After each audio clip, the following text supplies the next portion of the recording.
que a gente pode dizer, Cogos, que são as leis naturais? Olha, Santo Tomás de Aquino, já vou começar com a artilharia pesada mesmo, né? Ele dizia o seguinte: as leis regem as coisas. As coisas existem segundo uma ordem. Se existe ordem, existe lei. Se existe lei, existe um legislador. E aí, quanto a isso, Santo Tomás de Aquino classifica 4 tipos de leis, né? A primeira de todas seria a lei eterna.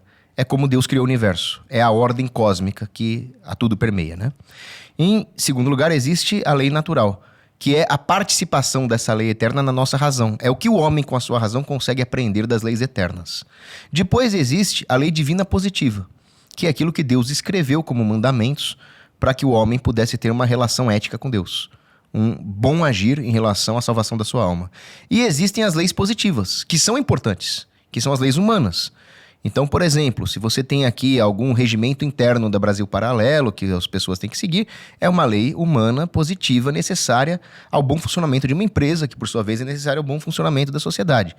As leis positivas podem muito bem ser justas, desde que elas não contradigam a lei natural. Pela sua explicação, então, as leis naturais não são leis humanas. Elas advêm do quê? Da realidade das coisas. É algo que nos é dado, não depende de nós.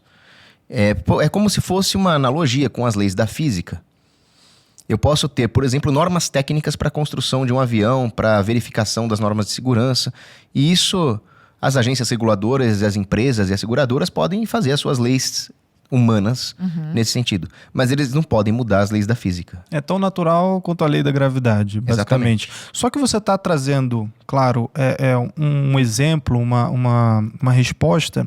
Você comenta, por exemplo, dessa questão de Deus, é uma coisa, além de ser natural, né? Mas você traz um argumento religioso e eu queria jogar a bola agora para o Peter para saber se, de fato, lei natural, porque eu estou imaginando o cara de casa que está nos assistindo. Lá vem mais essa abobrinha de falar que lei natural é uma coisa cristã, inventada. Então, o cara que escreveu a Bíblia lá atrás, isso aí é uma coisa de moral cristã. E eu que sou ateu, por que eu devo seguir essas leis naturais? E aí, Peter, o que você responderia? De fato, é uma coisa só cristã? Na verdade, surgiu de forma religiosa, de fato, tá? O justnaturalismo surgiu na religião de verdade, né? E não no cristianismo necessariamente, mas até em religiões mais antigas, né? Surgia justamente com aquela ideia de que foi Deus que deu, os deuses, né? Enfim, da religião que for, que deu aquela lei para reger a terra, né? Mas hoje em dia você já tem uma visão do justnaturalismo mais como uma derivação lógica da sociedade humana, né? E é preciso fazer uma distinção muito importante nesse caso entre o ser e o dever ser, né? Porque a lei física, a lei natural, no sentido de lei da física, da química e coisa e tal, é o ser. Se você solta essa xícara aqui, ela vai cair. Não interessa o que você faça, a lei da gravidade está aqui, vai acontecer.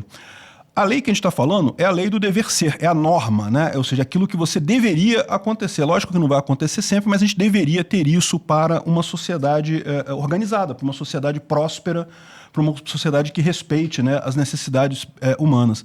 E aí, ou seja, isso começou realmente com a religião, não tenha dúvida nenhuma, mas hoje em dia a visão que se tem é que você pode derivar essas leis naturais de forma totalmente independente de religião, de ter um Deus por trás disso, ou coisa e tal. Pode ser que tenha, não sei, de repente tem um Deus aí que faz essa coisa toda, mas a verdade existe um conjunto de regras que são universais e que você pode chegar a ele logicamente como leis que seriam mínimas necessárias à convivência humana, né?